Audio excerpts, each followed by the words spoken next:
Year 18. இந்த 18க்குள்ளே என்கிட்ட வந்து இந்த லவ்வை பற்றி கேட்டுட்டிங்கன்னா என் கூட லாஸ்ட் வரைக்கும் இருக்கணும், கடைசி வரைக்கும் நான் கூட இருப்பேன் சொல்லிட்டு ஒரு மாதிரி கிரிஞ்சாகவும் பேசியிருக்கோம். பட் எனக்கு இயர் 24 ஆகுது. பட் இந்த டைமையும் அந்த கிரிஞ்சினஸ் போகாமல் அந்த மாதிரி பேசுகிறோம். இன்னும் கொஞ்சம் மாடிஃபை பண்ணிவிட்டு மெச்சூரிட்டியாக பேசுகிறோம். அவ்வளோதான் மேட்ரே தவிர அந்த இயர் 18க்குள்ளே நினச்ச எல்லா தாட்ஸுமே இப்போவும் அந்த எமோஷனல் இருக்குது.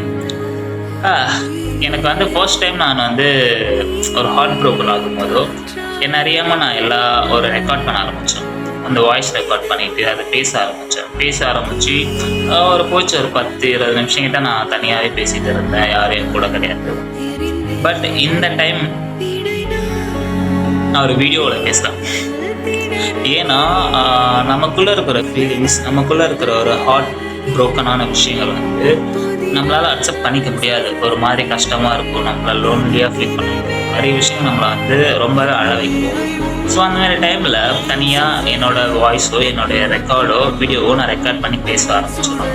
நான் இஷ்டத்துக்கு இவ்வளோ நாள் வேணால் பேசலாம், என் கூட நான் பேசலாம், ஏன்னா என் கூட என் முன்னாடி வந்து நான் தான் இருக்கேன், அதனால் என்னை இவன் வந்து ரிஜெக்ட் பண்ண மாட்டான்ற ஒரு தைரியத்தில் நான் அவங்ககிட்ட பேசிக்கிட்டே இருப்பேன். நீங்களும் அந்த மாதிரி ஏதாச்சும் ஒரு சோகமான விஷய டைமில் இருக்கும்போது உங்களையும் நீங்கள் ரெக்கார்ட் பண்ணுங்களேன், எப்படி தான் இருக்குன்னு பாருங்களேன். நீங்கள் ஒரு 1 or 2 வீக் அப்புறம் நீங்கள் நார்மலைஸ்ட் ஆகும்போது அந்த வீடியோ முதல்ல பாருங்களேன், ரிட்டன் பாருங்களேன், நம்ம ஏன் அப்படி பேசிகிட்டு இருக்கோம். ஏன்னா அடுத்த வாட்டி உங்களுக்கு அந்த ஒரு ஹார்ட் ப்ரோக்கனான ஒரு எமோஷனல் ஒரு கனெக்ஷன் வந்து வராமல் இருக்கிறதுக்கு இந்த வீடியோ வந்து உங்களுக்கு ஒரு ஹெல்ப்ஃபுல்லாக இருக்கும்னு நினைக்கிறேன். ஏன்னா ரியல் ஃபேக்ட், ஏன்னா எனக்கு நடந்திருக்கு. ஸோ நீங்களும் ட்ரை பண்ணிப்பாருங்க.